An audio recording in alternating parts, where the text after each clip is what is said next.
tanggal 15 Januari, hari ke-15.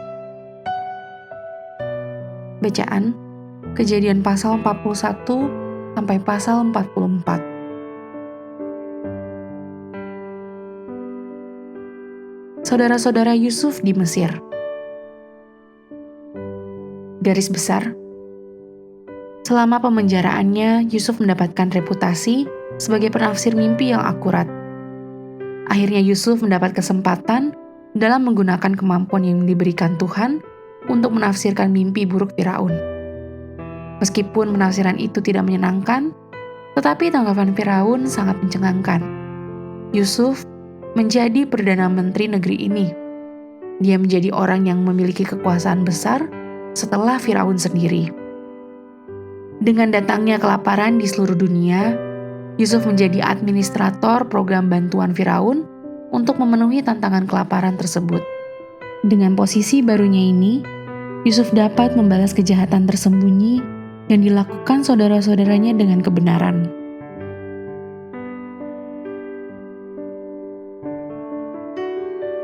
Renungan harian.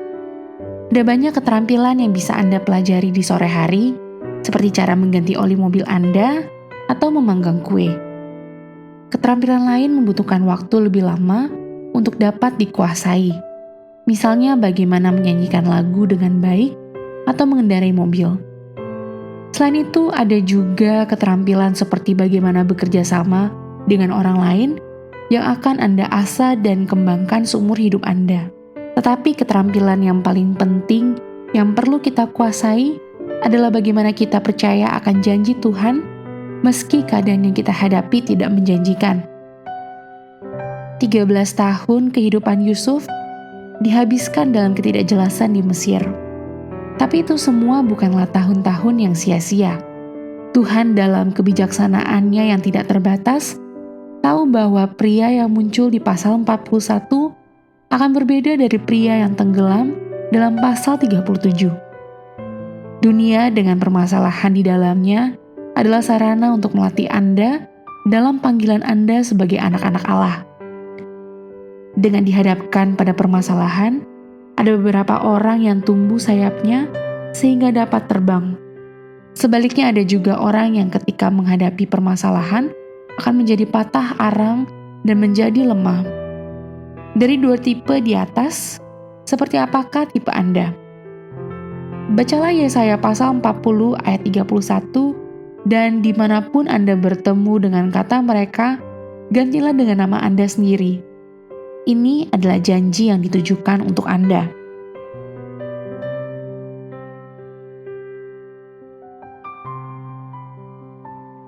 Sangat mungkin untuk belajar dari musuh kita hal-hal yang tidak dapat dipelajari dari teman.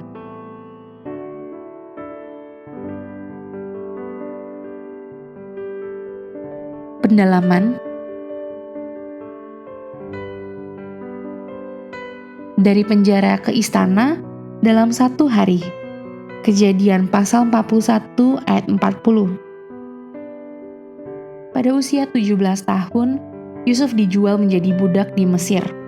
Lihat Kejadian pasal 37 ayat 2-28. 13 tahun kemudian ia bangkit dari dalam penjara. Pada Kejadian pasal 39 ayat 20 menjadi Perdana Menteri dari seluruh bangsa. Lihat pasal 41 ayat 46. Pada waktu yang tepat, Tuhan mempromosikan Yusuf dari penjara ke istana dalam 1 malam.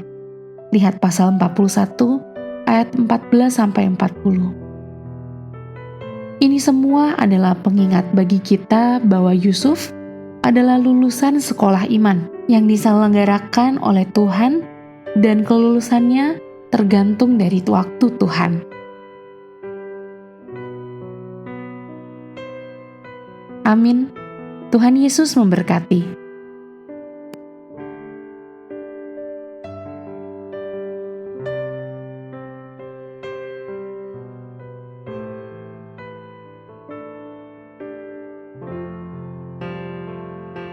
Kejadian pasal 41. Mimpi Firaun. Setelah lewat 2 tahun lamanya, bermimpilah Firaun bahwa ia berdiri di tepi sungai Nil. tampaklah dari sungai Nil itu keluar 7 ekor lembu yang indah bangunnya dan gemuk badannya, lalu memakan rumput yang di tepi sungai itu. Kemudian tampaklah juga 7 ekor lembu yang lain yang keluar dari dalam sungai Nil itu, buruk bangunnya dan kurus badannya, lalu berdiri di samping lembu-lembu yang tadi di tepi sungai itu. Lembu-lembu yang buruk bangunnya dan kurus badannya itu memakan ke-7 ekor lembu yang indah bangunnya dan gemuk itu, lalu terjagalah Firaun. Setelah itu tertidur pulalah ia dan bermimpi kedua kalinya. Tampak timbul dari satu tangkai 7 bulir gandum yang bernas dan baik. Tetapi kemudian tampaklah juga tumbuh 7 bulir gandum yang kurus dan layu oleh angin timur. Bulir yang kurus itu menelan ke-7 bulir yang bernas dan berisi tadi. Lalu terjagalah Firaun. Agaknya ia bermimpi. Pada waktu pagi gelisahlah hatinya. Lalu disuruhnyalah memanggil semua ahli dan semua orang berilmu di Mesir. Firaun menceritakan mimpinya kepada mereka, tetapi seorang pun tidak ada yang dapat mengartikannya kepadanya.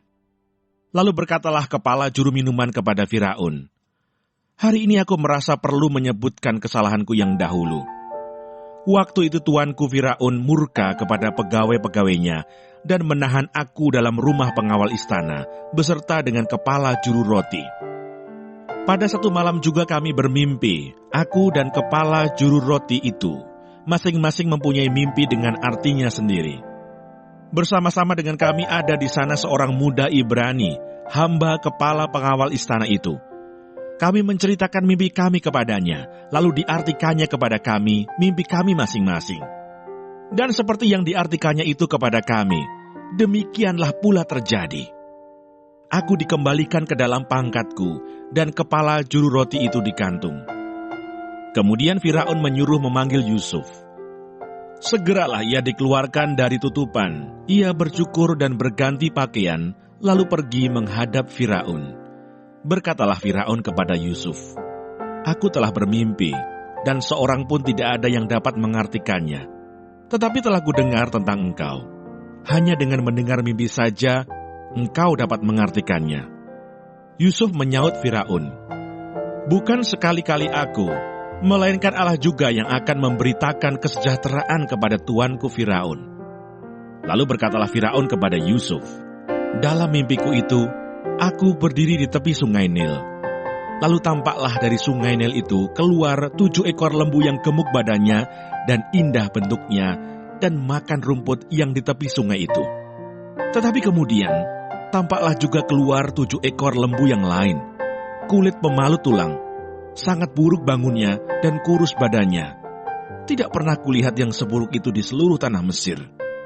Lembu yang kurus dan buruk itu memakan ke-7 ekor lembu gemuk yang mula-mula. Lembu-lembu ini masuk ke dalam perutnya, tetapi walaupun telah masuk ke dalam perutnya, tidaklah kelihatan sedikit pun tandanya. Bangunnya tetap sama buruknya seperti semula. Lalu terjagalah aku. Selanjutnya dalam mimpiku itu, kulihat timbul dari satu tangkai 7 bulir gandum yang berisi dan baik. Tetapi kemudian tampaklah juga tumbuh 7 bulir yang kering, kurus dan layu oleh angin timur. Bulir yang kurus itu memakan ke-7 bulir yang baik tadi. Telah kuceritakan hal ini kepada semua ahli, tetapi seorang pun tidak ada yang dapat menerangkannya kepadaku." Lalu kata Yusuf kepada Firaun, "Kedua mimpi tuanku Firaun itu sama. Allah telah memberitahukan kepada tuanku Firaun apa yang hendak dilakukannya. Ke-7 ekor lembu yang baik itu ialah 7 tahun, dan ke-7 bulir gandum yang baik itu ialah 7 tahun juga. Kedua mimpi itu sama, ke-7 ekor lembu yang kurus dan buruk yang keluar kemudian, maksudnya 7 tahun.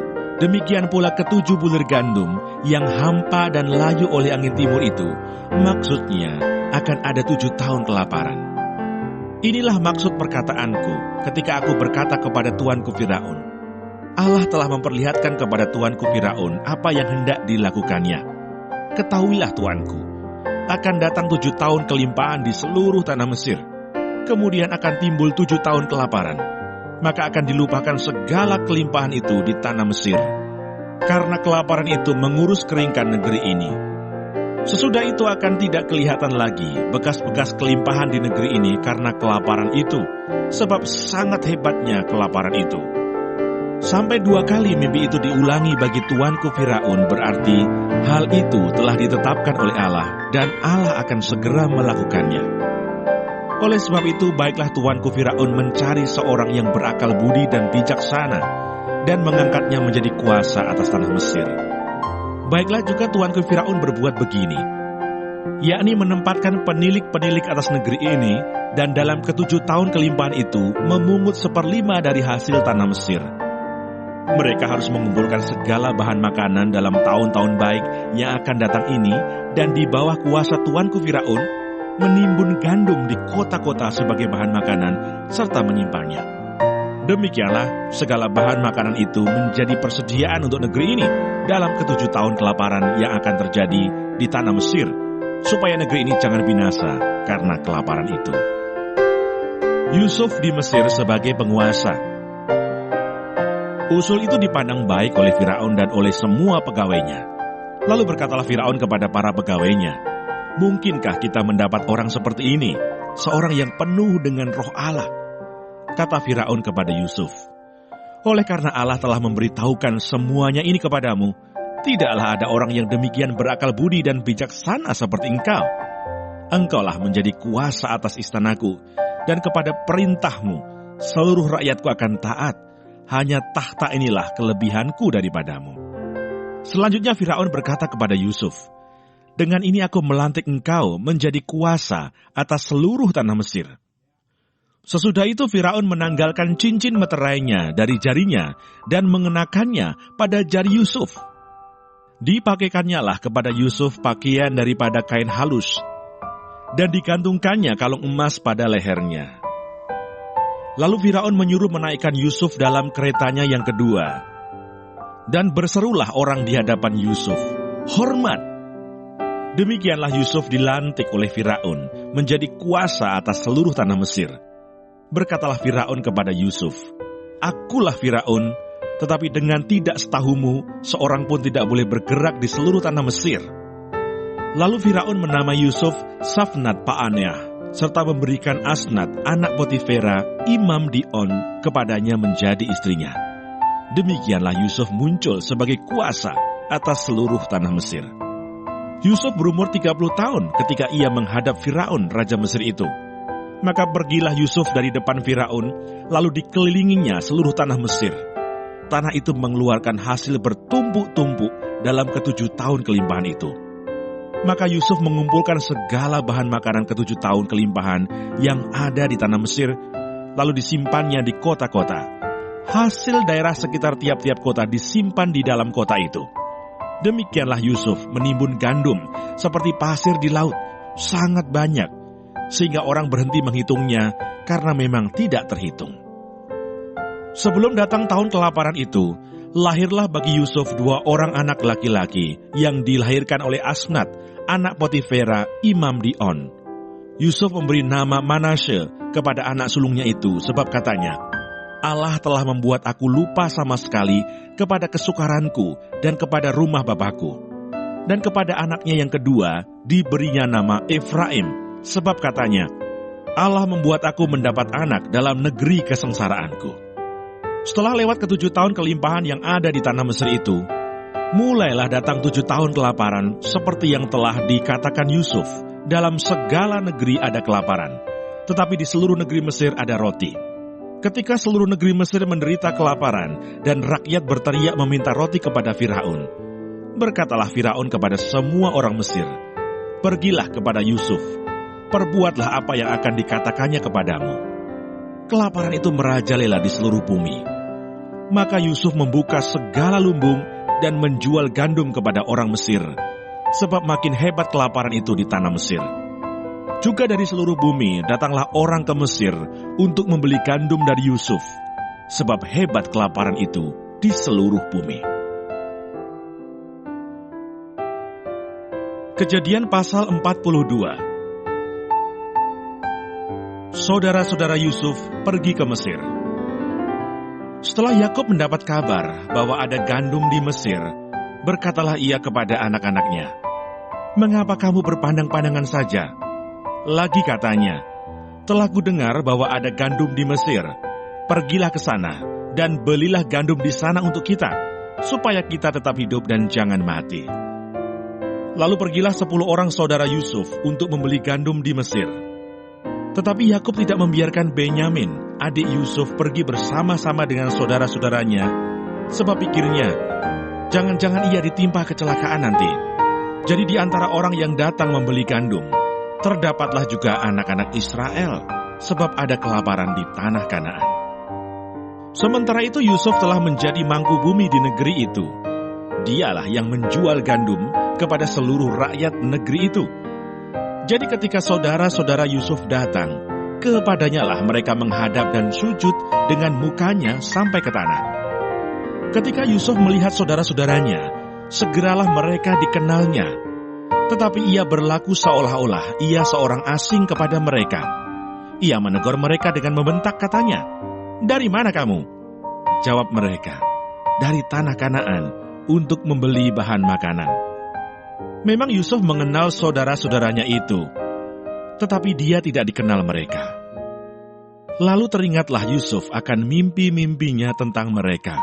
Berkatalah ia kepada mereka, "Kamu ini pengintai, kamu datang untuk melihat-lihat di mana negeri ini tidak dijaga." Tetapi jawab mereka, "Tidak, Tuanku, hanyalah untuk membeli bahan makanan hamba-hambamu ini datang. Kami ini sekalian anak dari satu ayah. Kami ini orang jujur, hamba-hambamu ini bukanlah pengintai." Tetapi ia berkata kepada mereka, "Tidak, kamu datang untuk melihat-lihat di mana negeri ini tidak dijaga." Lalu jawab mereka, "Hamba-hambamu ini 12 orang. Kami bersaudara, anak dari satu ayah di tanah Kanaan. Tetapi yang bungsu sekarang ada pada ayah kami, dan seorang sudah tidak ada lagi."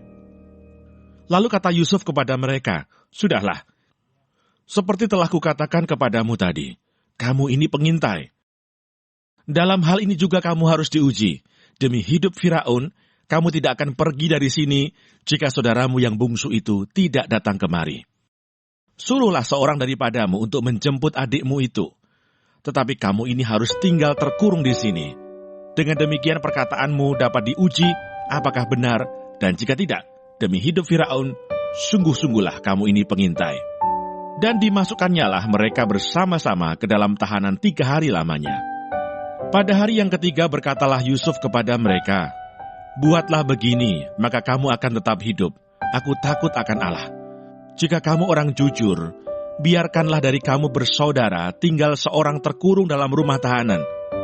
Tetapi pergilah kamu, bawalah gandum untuk meredakan lapar seisi rumahmu.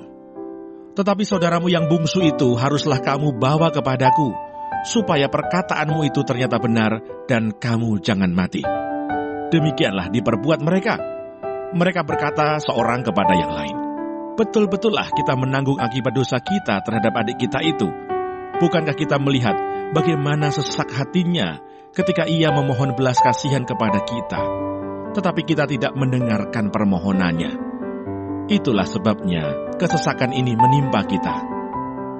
Lalu Ruben menjawab mereka, "Bukankah dahulu kukatakan kepadamu, janganlah kamu berbuat dosa terhadap anak itu.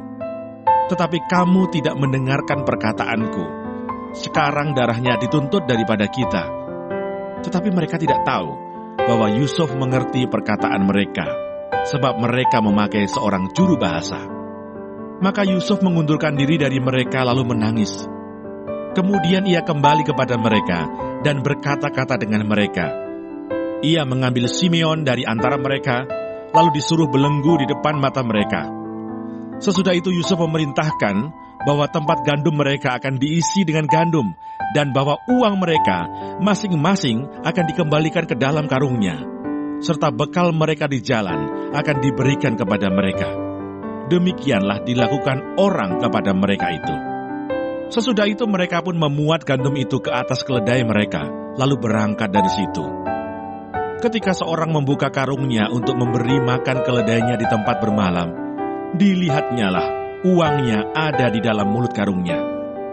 Katanya kepada saudara-saudaranya, "Uangku dikembalikan. Lihat, ada dalam karungku." Lalu hati mereka menjadi tawar, dan mereka berpandang-pandangan dengan gemetar, serta berkata, "Apakah juga yang diperbuat Allah terhadap kita?" Ketika mereka sampai kepada Yakub, ayah mereka di tanah Kanaan, mereka menceritakan segala sesuatu yang dialaminya. Katanya, "Orang itu, yakni yang menjadi tuan atas negeri itu, telah menegur kami dengan membentak dan memperlakukan kami sebagai pengintai negeri itu. Tetapi kata kami kepadanya, 'Kami orang jujur, kami bukan pengintai. Kami 12 orang bersaudara. Anak-anak ayah kami, seorang sudah tidak ada lagi, dan yang bungsu ada sekarang pada ayah kami di tanah Kanaan.' Lalu kata orang itu, yakni yang menjadi tuan atas negeri itu, kepada kami, 'Dari hal ini aku akan tahu apakah kamu orang jujur. Dari kamu bersaudara, haruslah kamu tinggalkan seorang padaku. Kemudian bawalah gandum untuk meredakan lapar seisi rumahmu, dan pergilah. Lalu bawalah kepadaku saudaramu yang bungsu itu, maka aku akan tahu bahwa kamu bukan pengintai, tetapi orang jujur. Dan aku akan mengembalikan saudaramu itu kepadamu, dan bolehlah kamu menjalani negeri ini dengan bebas.' Ketika mereka mengosongkan karungnya, tampaklah ada pundi-pundi uang masing-masing dalam karungnya. Dan ketika mereka beserta ayah mereka melihat pundi-pundi uang itu, ketakutanlah mereka. Dan Yakub ayah mereka berkata kepadanya, 'Kamu membuat aku kehilangan anak-anakku. Yusuf tidak ada lagi, dan Simeon tidak ada lagi. Sekarang Benyamin pun hendak kamu bawa juga. Aku inilah yang menanggung segala-galanya itu.' Lalu berkatalah Ruben kepada ayahnya, 'Kedua anakku laki-laki, boleh engkau bunuh, jika ia tidak kubawa kepadamu. Serahkanlah dia ke dalam tanganku, maka dia akan kubawa kembali kepadamu.' Tetapi jawabnya, 'Anakku itu tidak akan pergi ke sana bersama-sama dengan kamu, sebab kakaknya telah mati, dan hanya dialah yang tinggal. Jika dia ditimpa kecelakaan di jalan yang akan kamu tempuh, maka tentulah kamu akan menyebabkan aku yang ubanan ini turun ke dunia orang mati karena duka cita.'" Kejadian pasal 43. Saudara-saudara Yusuf pergi ke Mesir untuk kedua kalinya. Tetapi hebat sekali kelaparan di negeri itu. Dan setelah gandum yang dibawa mereka dari Mesir habis dimakan, berkatalah ayah mereka, "Pergilah pula membeli sedikit bahan makanan untuk kita." Lalu Yehuda menjawabnya, "Orang itu telah memperingatkan kami dengan sungguh-sungguh, 'Kamu tidak boleh melihat mukaku, jika adikmu itu tidak ada bersama-sama dengan kamu. Jika engkau mau membiarkan adik kami pergi bersama-sama dengan kami, maka kami mau pergi ke sana dan membeli bahan makanan bagimu.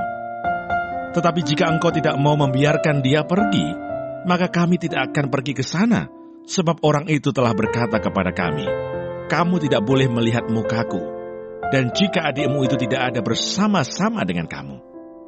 Lalu berkatalah Israel, "Mengapa kamu mendatangkan malapetaka kepadaku dengan memberitahukan kepada orang itu bahwa masih ada adikmu seorang?"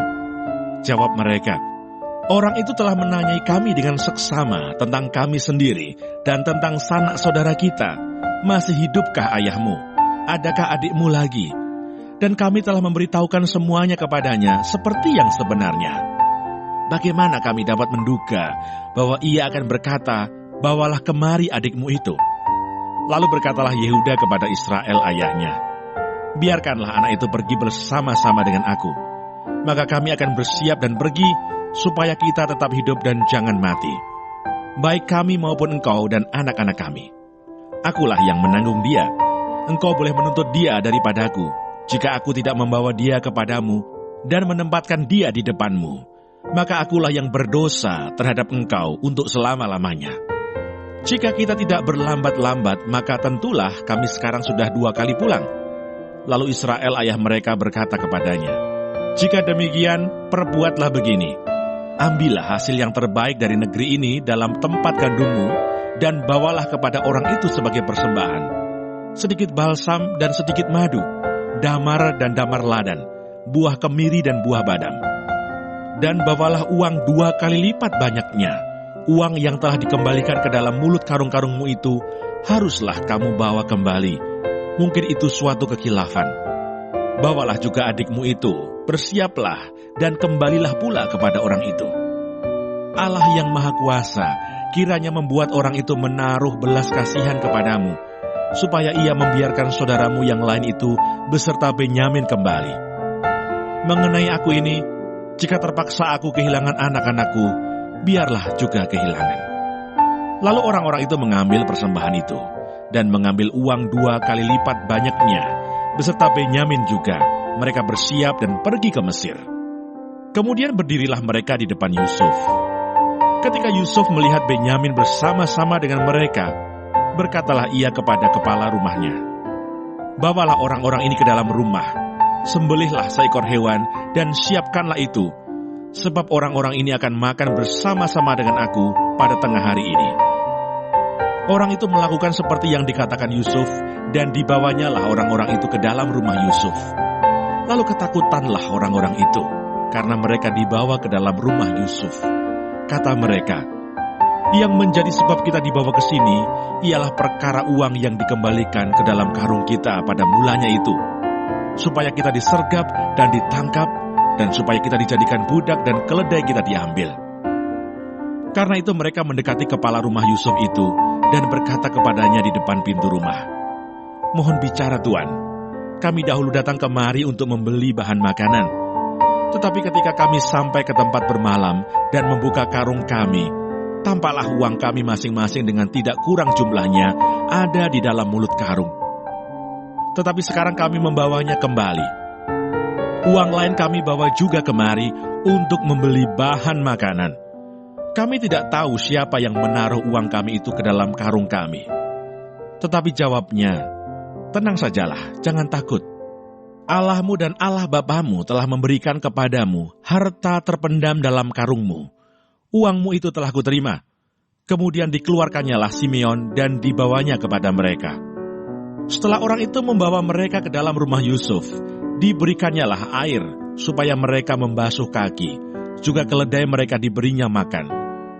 Sesudah itu mereka menyiapkan persembahannya, menantikan Yusuf datang pada waktu tengah hari, sebab mereka telah mendengar bahwa mereka akan makan di situ. Ketika Yusuf telah pulang, mereka membawa persembahan yang ada pada mereka itu kepada Yusuf di dalam rumah, lalu sujud kepadanya sampai ke tanah. Sesudah itu ia bertanya kepada mereka, apakah mereka selamat. Lagi katanya, "Apakah ayahmu yang tua yang kamu sebutkan itu selamat? Masih hidupkah ia?" Jawab mereka, "Hambamu, ayah kami, ada selamat, ia masih hidup." Sesudah itu berlututlah mereka dan sujud. Ketika Yusuf memandang kepada mereka, dilihatnyalah Benyamin adiknya yang seibu dengan dia, lalu katanya, "Inikah adikmu yang bungsu itu yang telah kamu sebut-sebut kepadaku?" Lagi katanya, "Allah kiranya memberikan kasih karunia kepadamu, anakku." Lalu segeralah Yusuf pergi dari situ, sebab hatinya sangat terharu merindukan adiknya itu. Dan dicarilah tempat untuk menangis. Ia masuk ke dalam kamar, lalu menangis di situ. Sesudah itu dibasuhnyalah mukanya, dan ia tampil keluar. Ia menahan hatinya dan berkata, "Hidangkanlah makanan." Lalu dihidangkanlah makanan bagi Yusuf tersendiri, bagi saudara-saudaranya tersendiri, dan bagi orang-orang Mesir yang bersama-sama makan dengan mereka itu tersendiri. Sebab orang Mesir tidak boleh makan bersama-sama dengan orang Ibrani, karena hal itu suatu kekejian bagi orang Mesir. Saudara-saudaranya itu duduk di depan Yusuf, dari yang sulung sampai yang bungsu, sehingga mereka berpandang-pandangan dengan heran. Lalu disajikan kepada mereka hidangan dari meja Yusuf. Tetapi yang diterima Benyamin adalah 5 kali lebih banyak daripada setiap orang yang lain. Lalu minumlah mereka dan bersukaria bersama-sama dengan dia. Kejadian pasal 44. Piala Yusuf hilang dan didapati. Sesudah itu diperintahkannyalah kepada kepala rumahnya, "Isilah karung orang-orang itu dengan gandum, seberapa yang dapat dibawa mereka, dan letakkanlah uang masing-masing di dalam mulut karungnya. Dan pialaku, piala perak itu, taruhlah di dalam mulut karung anak yang bungsu, serta uang pembayar gandumnya juga." Maka diperbuatnyalah seperti yang dikatakan Yusuf. Ketika paginya hari terang tanah, orang melepas mereka beserta keledai mereka. Tetapi baru saja mereka keluar dari kota itu, belum lagi jauh jaraknya, berkatalah Yusuf kepada kepala rumahnya, "Bersiaplah, kejarlah orang-orang itu, dan apabila engkau sampai kepada mereka, katakanlah kepada mereka, 'Mengapa kamu membalas yang baik dengan yang jahat? Bukankah ini piala yang dipakai tuanku untuk minum, dan yang biasa dipakainya untuk menelaah? Kamu berbuat jahat dengan melakukan yang demikian.' Ketika sampai kepada mereka, diberitakannya kepada mereka perkataan Yusuf itu. Jawab mereka kepadanya, 'Mengapa tuanku mengatakan perkataan yang demikian? Jauhlah daripada hamba-hambamu ini untuk berbuat begitu. Bukankah uang yang kami dapati di dalam mulut karung kami telah kami bawa kembali kepadamu dari tanah Kanaan? Masakan kami mencuri emas atau perak dari rumah tuanmu? Pada siapa dari hamba-hambamu ini kedapatan piala itu, biarlah ia mati. Juga kami ini akan menjadi budak tuanku.' Sesudah itu berkatalah ia, 'Ya, usulmu itu baik. Tetapi pada siapa kedapatan piala itu, hanya dialah yang akan menjadi budakku, dan kamu yang lain itu akan bebas dari salah.' Lalu segeralah mereka masing-masing menurunkan karungnya ke tanah, dan masing-masing membuka karungnya. Dan kepala rumah itu memeriksanya dengan teliti. Ia mulai dengan yang sulung sampai kepada yang bungsu. Maka kedapatanlah piala itu dalam karung Benyamin. Lalu mereka mengoyakkan jubahnya, dan masing-masing memuati keledainya, dan mereka kembali ke kota. Ketika Yehuda dan saudara-saudaranya sampai ke dalam rumah Yusuf, Yusuf masih ada di situ. Sujudlah mereka sampai ke tanah di depannya.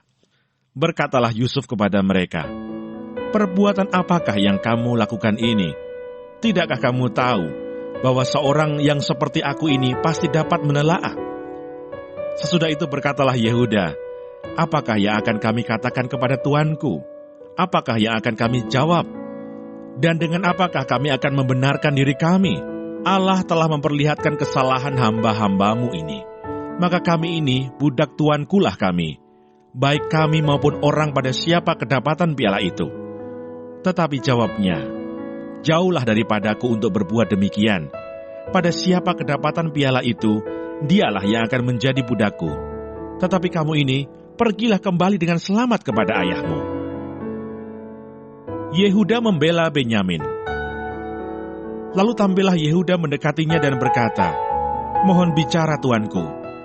Izinkanlah kiranya hambamu ini mengucapkan sepatah kata kepada tuanku, dan janganlah kiranya bangkit amarahmu terhadap hambamu ini, sebab tuanku adalah seperti Firaun sendiri. Tuanku telah bertanya kepada hamba-hambanya ini, 'Masih adakah ayah atau saudara kamu?' Dan kami menjawab tuanku, 'Kami masih mempunyai ayah yang tua, dan masih ada anaknya yang muda, yang lahir pada masa tuanya. Kakaknya telah mati, hanya dia sendirilah yang tinggal dari mereka yang seibu, sebab itu ayahnya sangat mengasihi dia.' Lalu tuanku berkata kepada hamba-hambamu ini, 'Bawalah dia kemari kepadaku, supaya mataku memandang dia.' Tetapi jawab kami kepada tuanku, 'Anak itu tidak dapat meninggalkan ayahnya, sebab jika ia meninggalkan ayahnya, tentulah ayah ini mati.' Kemudian tuanku berkata kepada hamba-hambamu ini, 'Jika adikmu yang bungsu itu tidak datang kemari bersama-sama dengan kamu, kamu tidak boleh melihat mukaku lagi.' Setelah kami kembali kepada hambamu, ayahku, maka kami memberitahukan kepadanya perkataan tuanku itu. Kemudian ayah kami berkata, 'Kembalilah kamu membeli sedikit bahan makanan bagi kita.' Tetapi jawab kami, 'Kami tidak dapat pergi ke sana. Jika adik kami yang bungsu bersama-sama dengan kami, barulah kami akan pergi ke sana. Sebab kami tidak boleh melihat muka orang itu apabila adik kami yang bungsu tidak bersama-sama dengan kami.' Kemudian berkatalah hambamu, ayahku, kepada kami, 'Kamu tahu bahwa istriku telah melahirkan 2 orang anak bagiku, yang seorang telah pergi daripadaku, dan aku telah berkata, tentulah ia diterkam oleh binatang buas, dan sampai sekarang aku tidak melihat dia kembali. Jika anak ini kamu ambil pula daripadaku, dan ia ditimpa kecelakaan, maka tentulah kamu akan menyebabkan aku yang ubanan ini turun ke dunia orang mati karena nasib celaka. Maka sekarang apabila aku datang kepada hambamu, ayahku, dan tidak ada bersama-sama dengan kami anak itu, padahal ayahku tidak dapat hidup tanpa dia, tentulah akan terjadi apabila dilihatnya anak itu tidak ada, bahwa ia akan mati, dan hamba-hambamu ini akan menyebabkan hambamu, ayah kami yang ubanan itu, turun ke dunia orang mati karena duka cita. Tetapi hambamu ini telah menanggung anak itu terhadap ayahku dengan perkataan, jika aku tidak membawanya kembali kepada Bapa, maka akulah yang berdosa kepada Bapa untuk selama-lamanya. Oleh sebab itu, baiklah hambamu ini tinggal menjadi budak tuanku, menggantikan anak itu. Dan biarlah anak itu pulang bersama-sama dengan saudara-saudaranya. Sebab masakan aku pulang kepada ayahku, apabila anak itu tidak bersama-sama dengan aku tidak akan sanggup melihat nasib celaka yang akan menimpa ayahku.